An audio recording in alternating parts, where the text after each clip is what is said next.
Hi, my name is Ken, and this is my latest project I'd like to share with you. It is a bellows-driven train whistle. Here's what it sounds like. Bellows-driven train whistle. And I'd like to, well, let me give you a better view of it here. Here's the other side. This is what the front side looks like. The other side. And then the back side so you can see the whistle is better. So I'd like to show you how to make this thing. Let's start with the whistles. The whistles are made out of 3/4 inch PVC pipe. I set aside about 1 inch for a base, what I call the base. And I use that 1 inch because over here it's got to fit inside this 90-degree elbow, and it fits in there almost 1 inch. That's why I picked 1 inch. You can use whatever size you want.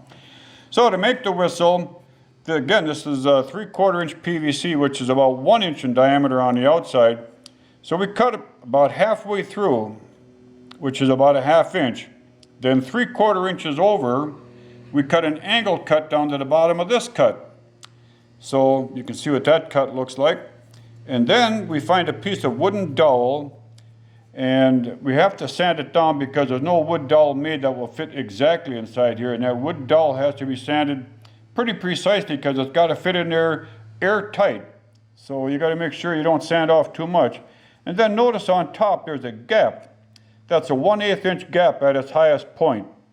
So make that about 1/8 inch and then just push it in and push it in until the wood plug is level with the front of the cut here. And then it's ready to go. We'll cover the back end of it. It's got to be plugged. So put your hand over it and just blow into it.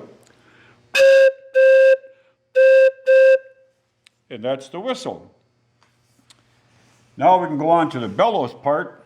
The bellows part is made up of 2 boards. These boards are 3/4 inches thick. I made them out of pine. You can use whatever you want. 3/4 inches, 12 inches long, 9 inches wide.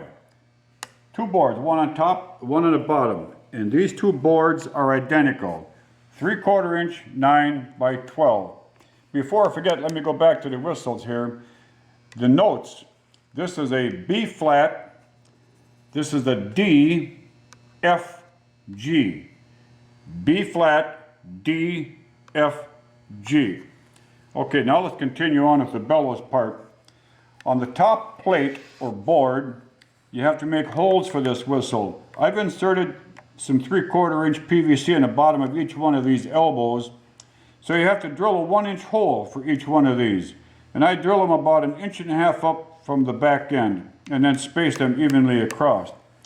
Then to help hold these whistles in place, I built this support. Without this support, you could take this whistle and easily twist it, breaking the seal that you have down here. Also, if you hit it this way, you could break it easily. So make a support like this and then slide it forward as far as you can to give it as much support as you can. On the front of this plate, I've got a little piece of wood that I've sanded down, and I call that my push pad. And that's the place where you push it to make the whistle work. That's the top board. The bottom board has got holes in it for a one-way air valve.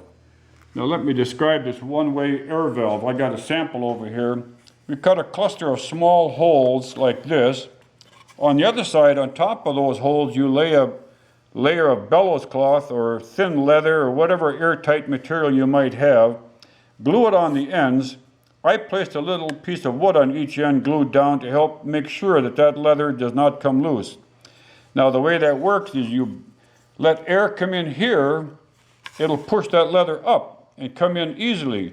But when you try to draw air out, it'll pull that leather against the holes, stopping the flow. Let me demonstrate that. Now when I try to take air in, it sucks the air up against the leather up against the wood and it does not come through. So that's the one-way air valve. Notice also here we have little feet on the bottom in each corner, and that's to make sure that this plate stays off the ground because we have to have room for this air to get in these holes. On top of each foot, notice I've got a little felt pad so this thing doesn't scratch the table surfaces.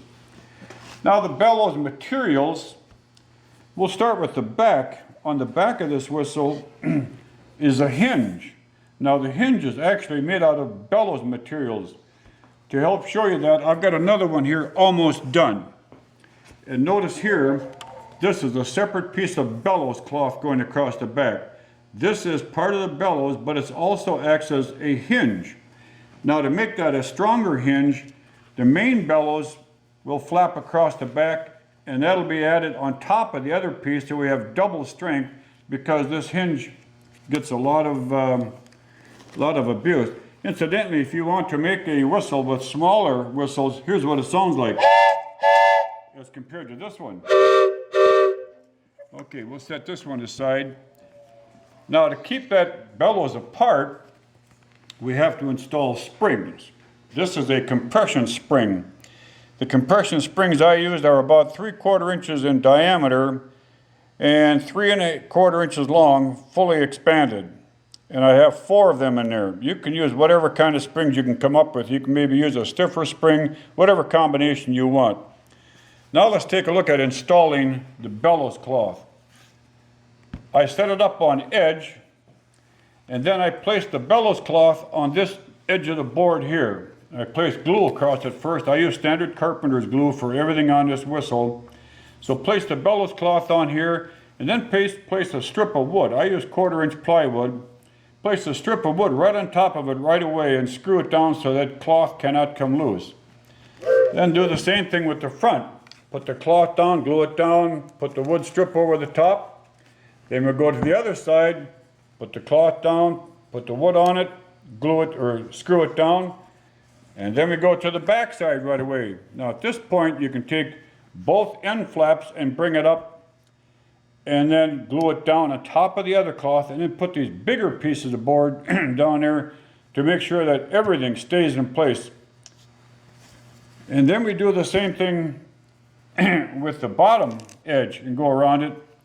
And then at that point, you should be ready to do this. Project complete. That's my project, and thanks for watching.